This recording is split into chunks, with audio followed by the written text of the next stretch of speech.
The Best of Our Knowledge explores topics on learning, education, and research. Coming up, the theories of 19th century evolutionists Charles Darwin and Herbert Spencer changed how scientists view the world. But one topic that seemed to stump both great thinkers was music. We'll speak with music theorist and author Miriam Piilonen about her book, which lends a fresh eye to old ideas about music and evolution. I'm Lucas Willard, host of The Best of Our Knowledge.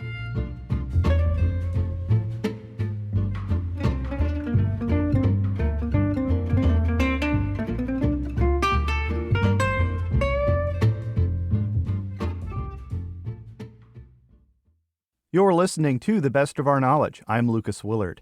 The evolutionary theories of Charles Darwin and Herbert Spencer were revolutionary in how we view the natural world.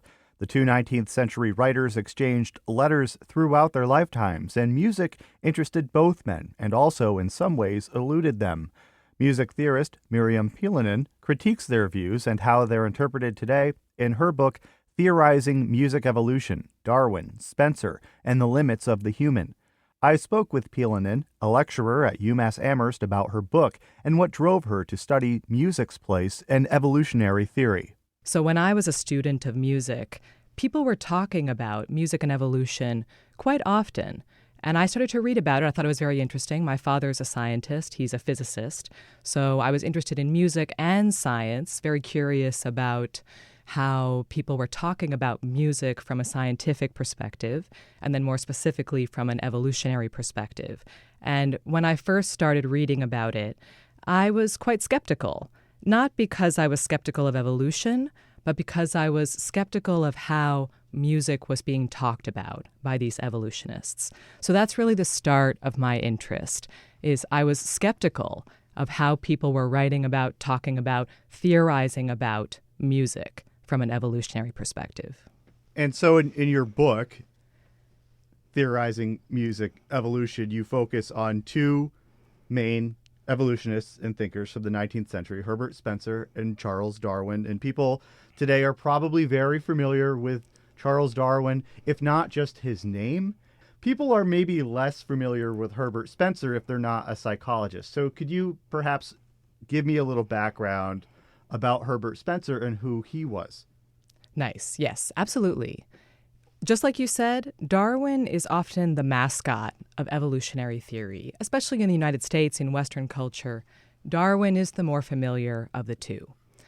As I started to research, and I started with Darwin, because he was the big name, I started to discover through my reading and through my studies of 19th century evolutionism, I started to discover just how important Spencer was to this history.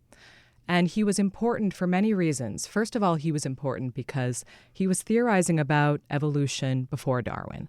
That's not so unusual. There were many, many people theorizing about evolution. And the idea of evolution goes back centuries or even millennia. But Spencer was the big name in 19th century Victorian Britain. Everyone knew Spencer's name. He was publishing a lot. He was estimated to be the first philosopher, the first published author to publish over 1 million copies of his books during his own lifetime. So I started thinking about, why is it that we name Darwin instead of Spencer when Spencer was so significant to the discourse in the 19th century? And as I learned more and more about Spencer, I didn't just discover that he was tremendously influential to Darwin on the topic of evolution, but he was also influential to Darwin on the topic of music evolution. And he had what was the more popular of the two. His theory of music was more popular than Darwin's. And they had a bit of a debate. And that's really the center of my book, is the debate between Charles Darwin and Herbert Spencer about the origins and functions of music. And you do follow correspondence between the two throughout their lives, really. Mm-hmm.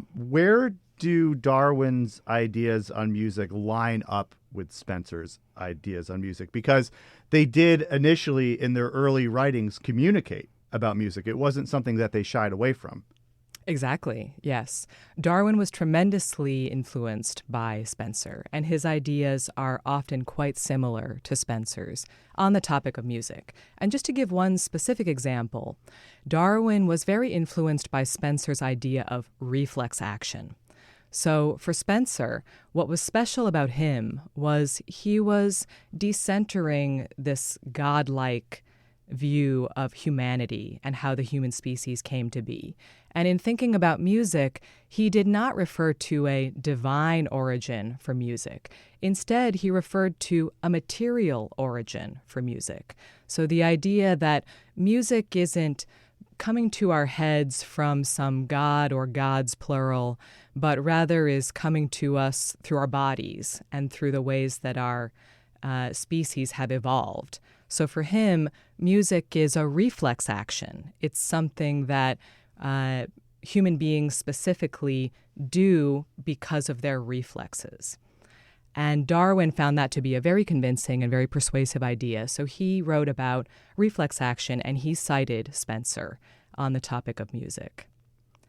Now, where they diverge, and I think this is what's really interesting about the two of them, they diverge on how they define music in the first place. So to keep this nice and short, Darwin thinks of music as a very expansive thing and something that not just humans do, but that certain animal species do as well. So for Darwin, the chirps of birds or the squeaks of mice, those are musical expressions. And he theorized about the difference between what he calls a note and a noise. And so for him, music is filled with notes, and things that are not musical or that have a different kind of meaning to them, that's noise. Now, for Spencer, he thinks of music as something that only humans can do. Music is a special, evolved, more progressed version of language. So for him, bird sounds, mouse squeaks, those don't count. That's nature. That's animalistic expression. Those are reflex actions of a different kind. And to summarize the two, you could think of them as disagreeing about how they define music versus language. So for Darwin, music and language are related because music evolves into language. Spencer thinks of it the opposite. He thinks of language evolving into music. And one more thing about this, I think that if we look at these examples of how these two thinkers think about music evolution, we can discover more about how they differed when they thought about what evolution is. So how Darwin thought about music points to an idea of all of nature sort of evolving together, whereas for Spencer, it's a teleological process that has one direction, from unevolved to evolved. He's very hierarchical about it.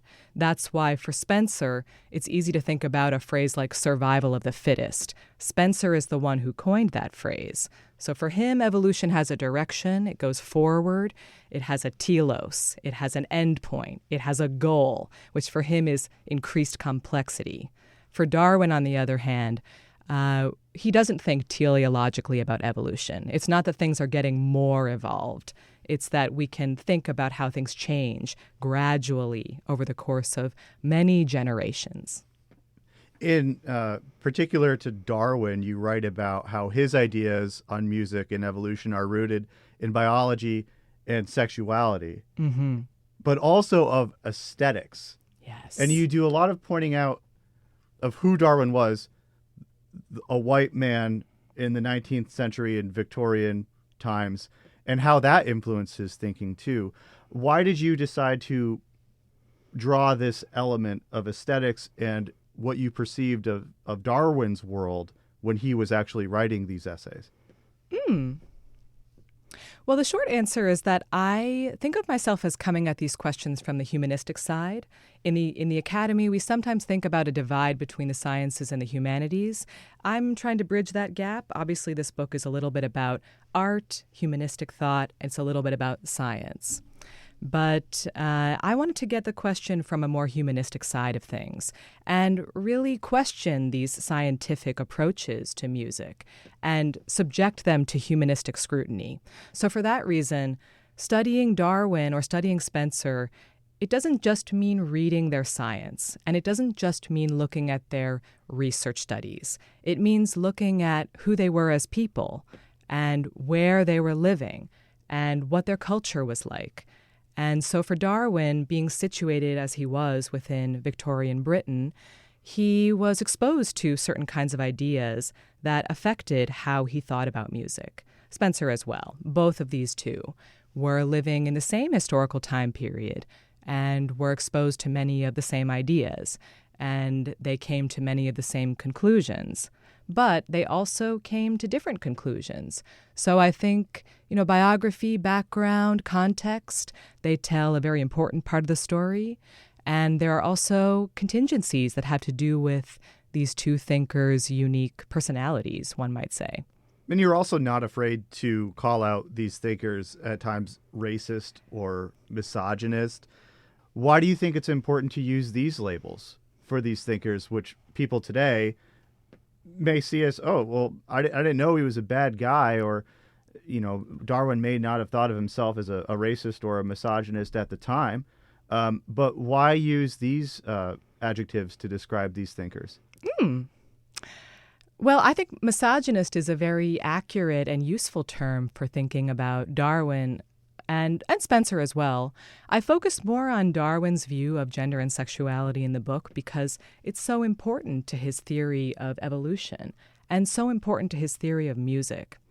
The way that he thought about music was very closely bound up with his ideas about sexual selection. And sexual selection is a special term that Darwin came up with that he thought of in tandem with natural selection, another important term for him, but not exactly the same. So for Darwin, natural selection means the creatures that are better fit for their environment tend to survive and flourish, and therefore they pass on their genes. For the concept of sexual selection, he thought about this as having something to do with mating patterns. So like, how do different creatures choose their partners and how do they populate? How do they reproduce? And so thinking about music from this perspective, Darwin theorized that music had some role in ancient mating rituals among great apes and pre-human creatures, and also other creatures, mice and birds and such. So he was thinking about concepts of sexuality, gender, and how people connect with each other in order to theorize about music. And this meant that he had a very limited view of what music is and how it functions. And just to give one example of why I think it's quite fair to call him a misogynist. And some people say, like, well, why would you say that about him? He didn't know any better. He was just reflecting the views and cultural ideas of his time. Well, that wasn't entirely true. There were plenty of people thinking about women's rights and about opposing Darwin's views about the evolved nature of gender. For example, I spend a good amount of time talking about a very interesting thinker named Antoinette Brown Blackwell. And she was a very interesting and unique American thinker. She was the first woman to be ordained as a Protestant minister in the United States. She was a prominent abolitionist and advocate for women's rights. And even though she was a religious figure, she was very interested in evolution, and she wrote her own theories about evolution, in which she confronted Darwin and Spencer. She saw the two of them as the big names. She confronted Darwin and Spencer over what she saw as their misogynist views about nature. And she tried to theorize her own take on how gender and sexuality might affect or play into or be theorized in relation to evolution. You wrote in the book of Blackwell, she warned readers that thinkers like Darwin and Spencer are now scientifically remanding women to a position of permanent mental inferiority. And I think that backs up pretty much what you said, but it also points that Darwin's theory, at least, or Darwin and Spencer, relies on the thought that there is one superior being to another. Yes. There's a dynamic that has existed not only through human history, but in nature as an entirety in the development of language and music, that there is one group better than another group. Correct. Whether it's male or female, but then also of other cultures too, because you speak about how these thinkers looked at Western music, or what they consider high art, classical music of the 19th century, versus music from around the world, from Africa, from India, from other countries too. There is that polarization that is pervasive throughout their thinking. Exactly. And you see that differently in Spencer than in Darwin. For Spencer, who's very concerned with this progressive view of evolution, where you can track the progress of things according to how complex they are, and complex is in scare quotes here. For him, Western culture, and especially Saxon English culture, was the pinnacle of progress. And for him, theorizing about music meant theorizing the quote-unquote progress of music and determining who was making the most progressive or the most evolved music. And therefore, he advanced these very racist, or you might say ethnocentric, views about the progress of music, which is, of course, ridiculous. You also write about how other music theorists have taken these ideas and tried to interpret them in the future. And going back to the same themes, you write about one thinker who, in more recent times, spoke about Jimi Hendrix and the appeal of Jimi Hendrix's music and his sexual appeal, and how that applies to these theories. Can you tell me a little bit more about that? Absolutely. Yes. So in Chapter 4, I focus on what I call the Darwinian musical hypothesis. So Darwin's idea that music has some role in sexual selection. Now, there are many problems with applying sexual selection to human behavior, and many evolutionary biologists have done a great job of explaining why this is problematic to do. But for some reason, since the 2000s, there's been a new wave of people who are sort of separate from evolutionary biology, who are writing about music and evolution afresh. And maybe it's because there isn't a whole lot of oversight over them, because they're not in the evolutionary field. They're in music fields, or they're in humanities fields, or they're sort of crafting their own field. For whatever reason, there have been a number of new research studies that try to reclaim Darwin's theory of sexual selection in music. So one of these is Geoffrey Miller, who in the year 2000 published a very often cited study, or sort of like theoretical article, theoretical chapter about what would it mean for Darwin to be correct. And he uses Jimi Hendrix as one, I think, pretty silly example of how someone with excellent musical prowess might be able to spread their seed, so to speak. And of course, what he's doing is equating modern day celebrity culture with the origins of music in order to shore up a sort of mythology of virile masculine artistry that is preordained by biology as an expression of instinct and nature. So there are lots of interesting things about this, but notice in particular how these theoretical accounts of music and evolution often incorporate rhetoric and argumentation to make their points. So I wanted to really closely read these articles, really look at how do they do their studies? Are they looking at archaeological research, or are they speculating? Are they studying people, and do they have very large populations that they're looking at? Or are they sending out surveys to people on the internet and then using people's preferences to theorize about the origins of music? And I think maybe using the public perception of a celebrity who has been, well, in the early 2000s, who had been dead for almost 40 years is not necessarily hard science either. Yes, nice. I want to go back, just back to Spencer. And what you wrote about Spencer's earworm, and when the song gets stuck in your head. And this is something that Spencer spent a lot of time thinking about, and he talks about, you point out his writings about how to defeat an earworm by listening to other music to triumph over the music that's stuck in your own head. But why was that significant to Spencer, and why did he obsess over it? Okay, well, it's important to remember that Spencer is a kind of armchair philosopher. Okay. He was not doing archaeological research, and he didn't actually read that much either. He was mostly, attending the salon, talking to other philosophers, and then sitting in his chair and theorizing. So for him, his own experiences are very important to how he thinks about evolution. And he had a love for music. He wasn't a musician, he didn't learn to play instruments, but he loved music. He often wrote about how music helped him feel better if he was feeling nervous. He had many nervous syndromes. He talked about music soothed that for him. And he had many earworms. He often talked about having songs stuck in his head.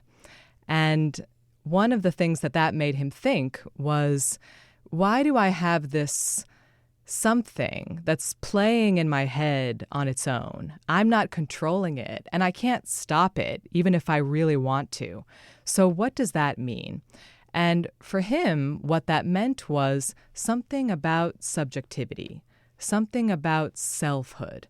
Who am I? What do I think? Where do I stop and my environment begins?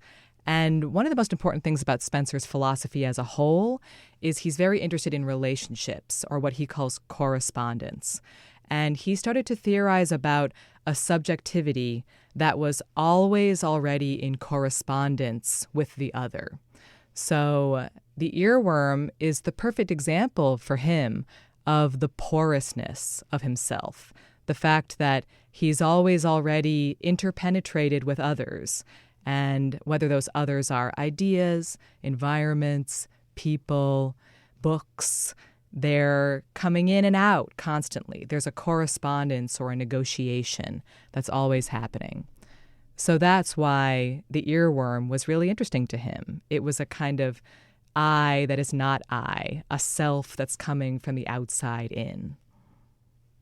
In their letters back and forth over their lives, Darwin eventually writes about how he's losing his ear for music, or how he's lost his ear for music, and he doesn't really write about music that much anymore, especially in his later years. How did this perception of him losing his sense of music, his ear for music, change about what he thought about the world, and change about his own theories of evolution? I think that the fact that he claims to have lost his sense for music, it both affected his theory of music and evolution and was affected by his theory of music and evolution, because he eventually abandoned his efforts to theorize about music. He wrote to his daughter, Henrietta, midway through his career, I'm writing about music and evolution in my new book, Expression of the Emotions in Man and Animals, but I really have nothing interesting to say. And I fear that I won't be able to finish, or I won't be able to say anything of interest. And he left the matter ultimately to more musical thinkers like Spencer. And so he gave up on the idea of music and evolution. It was too tricky for him. And another reason why I think it's interesting that people try to reclaim him now is because even he wasn't totally convinced by his theory of music. So for one reason or another, he stopped thinking or writing about music and evolution. And I think that over the course of his life, he, in his mind anyway, created a sharp division between science and art. And he really leaned into the science side of things. That was his specialty. That was where he was getting attention. That was what he was known for, what he was comfortable with. And as he became more and more scientific, he claimed, as these are his words, that his mind became a machine for grinding out facts, and he lost his musical taste and interest. So, and he thought of this as kind of a sad thing. He missed his youthful exuberance for music and sort of bemoaned the fact that he didn't feel as drawn to it anymore and wished that he could rebuild it or reclaim it. And maybe if he had written one more thing about music and evolution, we would know what the connection there was and what he finally thought about it. But unfortunately, that's really the end of the story for Darwin and music. He eventually thought of himself as not a musical thinker. What can you tell me about doing this research and writing this book? How did it inform your own thoughts about music? I know that in addition to an author and a lecturer and a music theorist, you're also a musician. So did going through these letters and this correspondence from the 19th century and researching these ideas and how they're interpreted up into the 21st century, has that informed your own process in creating art? Absolutely, it has. And here's the truth of it. When I first started this work, I was really undecided about what the future of my research career would be. I wasn't sure if this book would be a stepping stone to more studies of music and evolution. Now that I've finished this project, and now that I've written what I wrote in the conclusion especially, I probably will not continue working on music and evolution. I personally do not think that evolutionary science is the right method for theorizing music. It's too distal a theory, and by that I mean it's too big. If you want to define music according to evolution, then you have to have a very narrow definition of what music is. You have to have a testable definition of what music is. I say in the book that evolutionary theories of music are ontologies of music. They are telling us, or they involve a process of ontologizing music or deciding what it is. For me, as an artist, maybe not even as a musician, I found that very creatively stultifying, thinking about music as something that must adhere to one or another evolutionary theory. And the conclusion that I came to is that I don't know what the origins of music are. I don't know what the function of music is. I do not yet know what music can be. And for me as an artist, that's much more creatively fulfilling and freeing than adhering to an evolutionary account. So the wonderful thing about finishing this project for me is that I have felt so much more creatively open, and I have felt as a teacher that I'm able to address and invite my students into an environment of learning in which they can question what music is and in which they can discover and help me discover what music might be or not be. Miriam Piilonen is a music theorist and professor at UMass Amherst and the author of Theorizing Music Evolution, Darwin, Spencer, and the Limits of the Human, published by Oxford University Press. This is The Best of Our Knowledge. I'm Lucas Willard.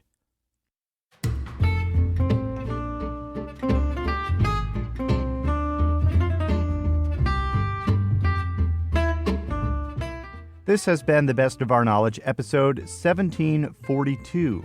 The Best of Our Knowledge is a national production of WAMC, Northeast Public Radio. Thanks to associate producer Jody Cowan. The latest on all National Productions programs is available via the Airwaves newsletter and our flagship station's website, WAMC.org.